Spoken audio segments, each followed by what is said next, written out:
What is going on, guys? Welcome back. Road to 300 Kilos, episode number 49.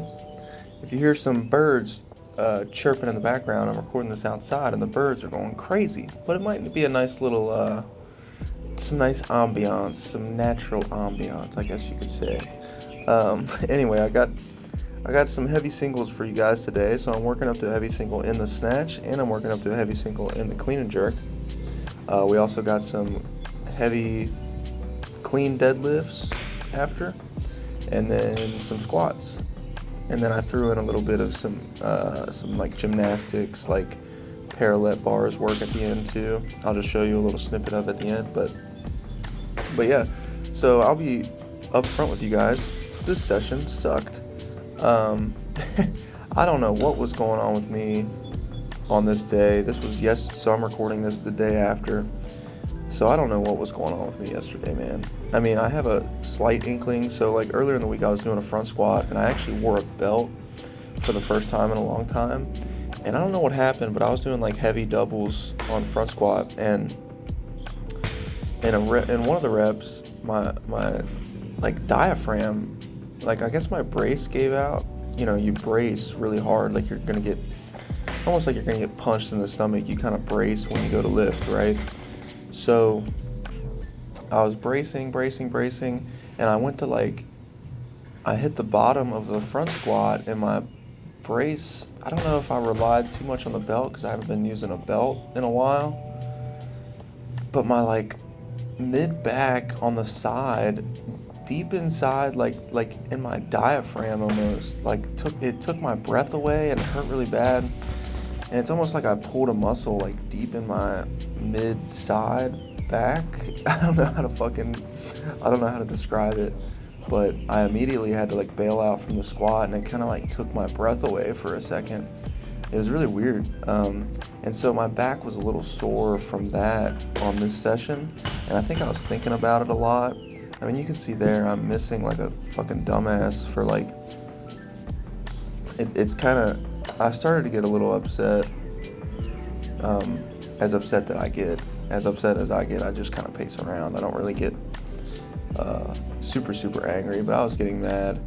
And, you know, I was supposed to just hit these first singles. This is 95 kilos. This is 85% or something of my max. And I'm just making it look really heavy. So yeah, miss it twice in a row, and I'm pretty mad at this point. So I kind of take a second and I start pacing and everything. I don't want to take too much rest because I'm like, man, it's 95 kilos. Come on, Trent, what the fuck? It's just kind of one of those days. I'm sure if any of you have gotten into weightlifting, you know that some days are better than others. Some days you know what you're doing, some days you don't, man. It's kind of, unless you're an elite lifter that's really precise and lifting every day and this is your whole focus, you're gonna have days like this, right? When you're an amateur weightlifter. So I make the 95 kilos, whatever. I decided to go back down to 80 kilos and just do some reps at 80 kilos to just kind of work and get a better feel for it. It just wasn't a good day. My pull off the ground and into my power position and everything felt super hitchy, and I was jumping forward a lot, man. Even you'll see it on my clean and jerks too. I was jumping forward a lot. I don't know what that was. I was just I don't know if, because the slight back issue was in the back of my mind, and I wanted to overcompensate in the pool. I don't really know. It's kind of hard to understand why I was jumping forward so much. I was just rushing my extension a little bit. I guess I gotta be a little bit more patient. I think in the snatch too, I think my start position could use a little bit of work. I think it might help. I think I could be over the bar just a hair bit more in the start position, but that's neither here nor there. Back to my original topic in being an amateur weightlifter. See, and there's another fucking miss. So I just kind of try to laugh it off and move on to clean and jerks. It's just one of those days with the snatch. I got some reps in. Don't get too frustrated, right? And we'll get them next time. And that's kind of the life. Like I said, that's kind of the life of being an amateur weightlifter. I probably don't spend as much time as I should really focusing on technique because I'm so worried about getting in the gym and putting in the work that I'm not worrying about doing it correctly. Does that make sense? So instead of going in and spending hours and really focusing on my technique and treating this like my work, here lately I've been so busy that I can't really do that right now. So it's kind of frustrating to I'm not regressing at all, but I'm not necessarily progressing at a very fast rate. So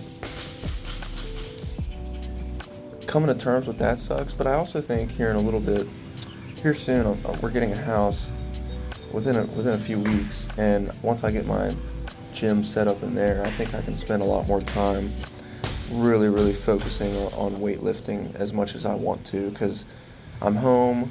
I can just spend as many hours out in the garage as I want to lifting, you know what I mean? So I think I'm really looking forward to that. So anyway, moving on to clean and jerks. So heavy singles.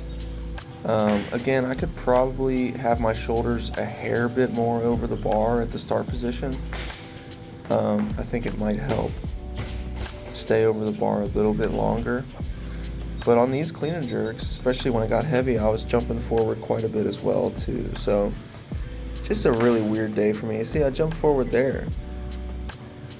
So I'm going to have to make sure, in my next session, I'm really going to have to make sure I'm not doing that.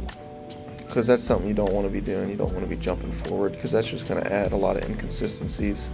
I think this rep is a little bit better about the jumping forward. Yeah.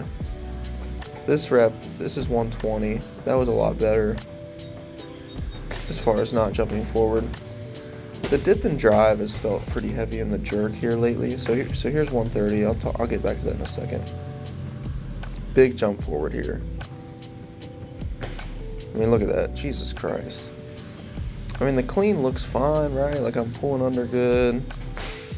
Jerk looks pretty good.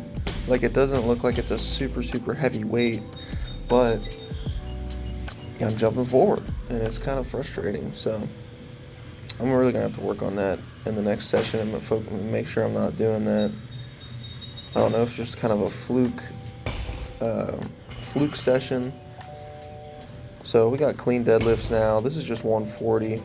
I go up to 150, and I do that for a few sets of 5. I think pulls are what I'm really going to be focusing on here in the near future, because I think if I could get my pull to feel a lot stronger, my pulls to feel a lot stronger, then I think the rest of the Olympic lifts will feel a lot easier. I've never been a very strong puller. I've always been a much better squatter.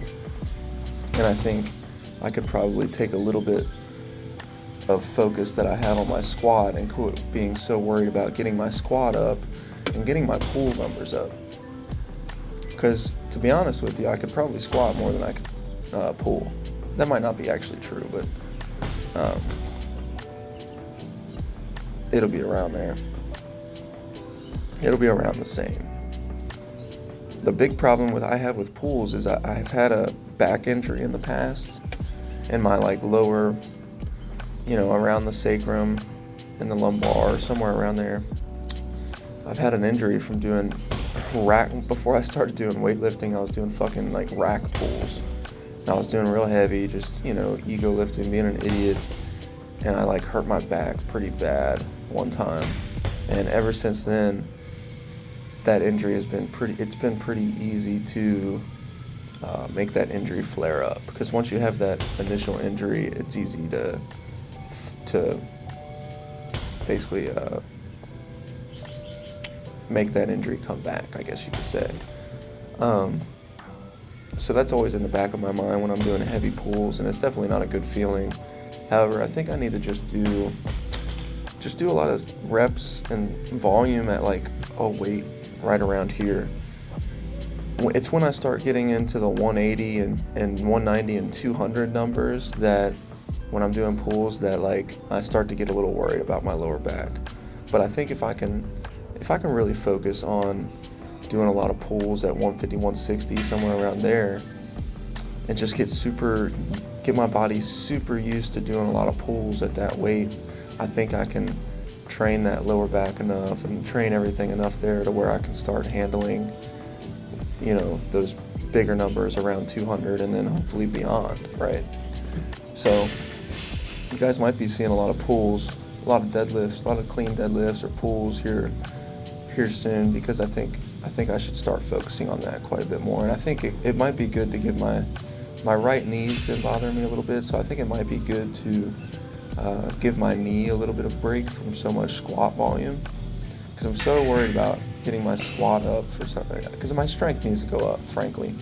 I've kind of maxed out my Olympic lifts relative to my strength, right? You're supposed to only snatch like 65% of your back squat. Well, I'm there. I'm on the high end of that. I'm around 65, 70. I'm pretty sure I'm right around 65% of I can snatch 65% of my back squat. And my best clean and jerk is like right around 150, and my best front squat ever is 180. So like I'm kind of maxing out my clean and jerk as well, and the strength needs to go up. So we'll see. I mean, I'm gonna take a look. I need to find a good program to run right now, especially once I get this home gym. So I'm on this little 5-week program right now that I got from Catalyst Athletics. Once I get this home gym, I can maybe start another solid like pulling program or something, but I digress. I appreciate y'all making it. If you made it this far in the video, I'm just screwing around with some parallel bars now, just doing some core work.